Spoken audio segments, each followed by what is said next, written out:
Welcome to Study Loop.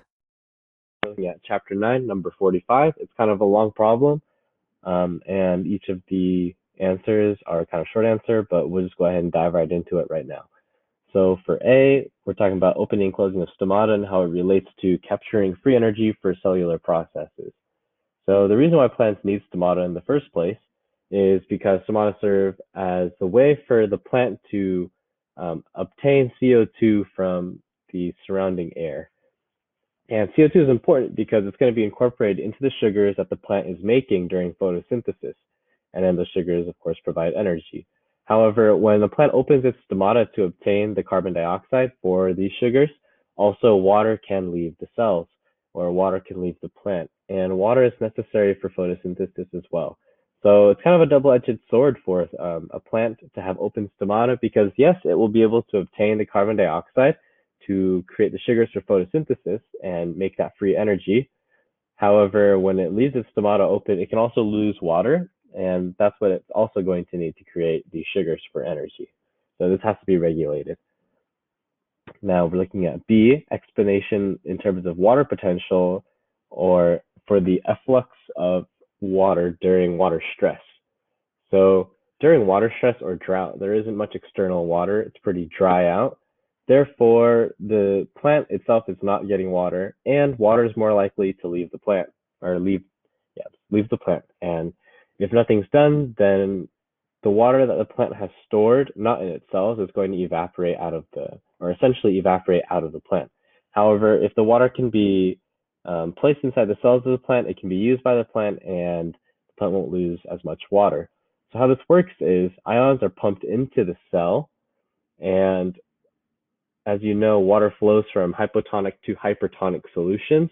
So once the ions are filled in the plant cells, then water will also follow that through tonicity, and then the cells of the plant will start to swell with water. And as a result, the plant cells will still have water and can still perform photosynthesis, and less water is lost through the plant. And using terms water potential, the water potential of the cell of a plant will go up in times of drought. So question C is kind of an open-ended one, so can't really discuss it. Then we'll go on to letter D. There is a graph for letter D, and it's basically asking what's going on, and is there anything strange or not strange going on? So question D shows us a graph of the effect of chemicals on the opening of stomata in a plant. So if you look, it seems like using AVA plus ACC can close the stomata up to down to 70% from its previous 100. And AVA or ACC alone can also kind of do that. So that's kind of seen at 10 minutes. However, if you go towards 45 minutes, if you use AVA or ACC by themselves, those chemicals will close the stomata up to 70%. Yet when you use AVA plus ACC, the stomata are mostly left open, which is strange compared to how AVA and ACC affected the plant stomata in the first 10 minutes. That's mostly what the question is trying to. And lastly, C, and it's asking for an analogy as to how second messengers and ciliary molecules can contribute to lots of different responses or effects in a cell, and compare that to something else. So the analogy that they kind of provided but didn't go into detail about is RGB. So as you know, the primary colors,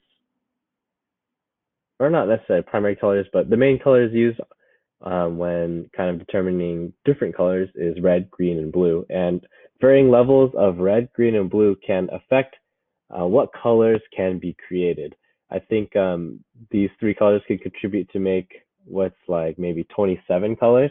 So the main point of this analogy of using RGB as an example is that just three things can come together, and in any combination of the three, you can create up to 27 colors. That's a lot of outcomes that came from just three things in the beginning.